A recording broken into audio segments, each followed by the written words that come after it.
What? Over the Christmas holiday break, a 58-year-old Pennsylvania woman received a gift that she didn't ask for, an electric bill that cost more than $284 billion.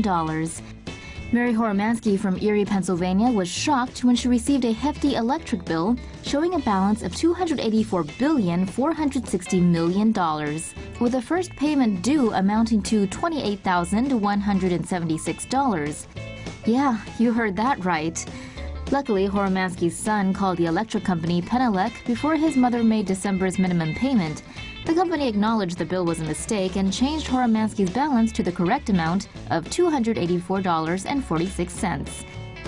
Horomansky told Erie Times News that the whopping $284 billion bill inspired her to add a heart monitor to her Christmas list. Let's say she's lucky that she didn't have auto pay. Cha-ching!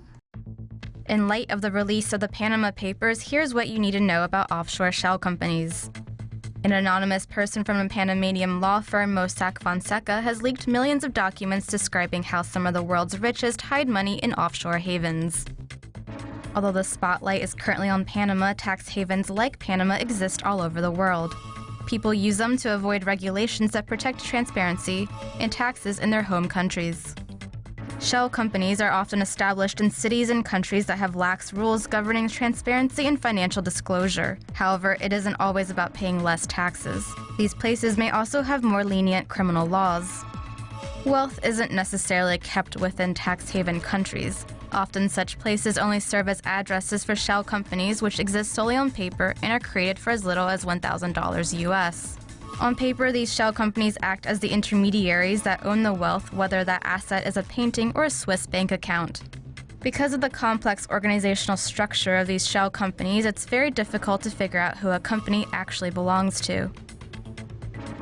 Setting up a shell company is not illegal, and its existence is not always for a nefarious reason. A shell company may be established as a way for one to save up funds to open a business. It may also act as a front for a project that a well-known company wants to keep from the public's eye until it's ready. However, these shells are often used as tax or legal loopholes, as setting up a shell company doesn't require much identification, which allows their ultimate owners to evade scrutiny. UC Berkeley economics professor Gabriel Zuckman estimates that there is at least $7.6 trillion US kept in offshore tax havens. However, due to the nature of tax havens, it's difficult to know for sure what the true amount is. Would you return 40,000 bucks you found on a ratty old sofa? Next time you need some furniture, you might want to consider heading to a thrift shop.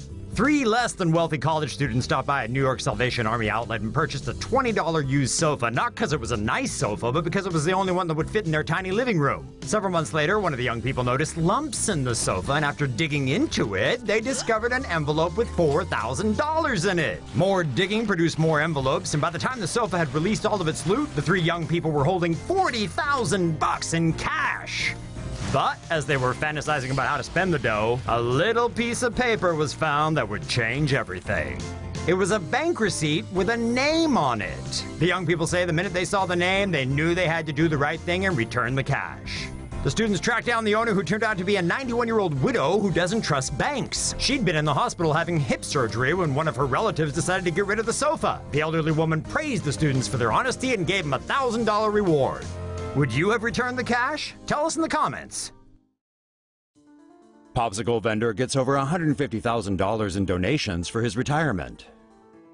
The internet has done some good this week for this popsicle vendor in Chicago.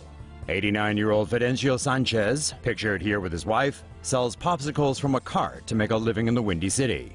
One day, Joel Cervantes Marcias, seen here, decided to extend the old man a helping hand. Macias was visiting the little village neighborhood of Chicago where he grew up when he saw Sanchez pushing his cart. Macias snapped this image and shared it on Facebook, writing, "I respect this man to the fullest."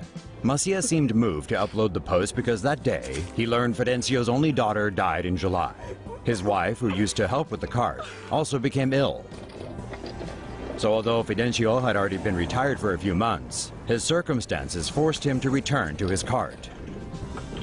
Macias wanted to help, so he paid Fidencio $50 for 20 popsicles. But that didn't seem like enough.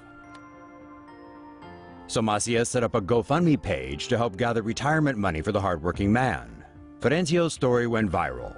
Reporters showed up to film the man at work, and the crowdfunding page ended up amassing more than $150,000 in donations within 3 days. Macias plans to stream the moment he presents the Sanchez's with the money on Facebook Live. But Fidencio is already aware of all that well-wishers are doing for him, and he plans to pay the goodwill forward, saying he's going to share the money with churches in Chicago and in Mexico, as well as with his grandchildren.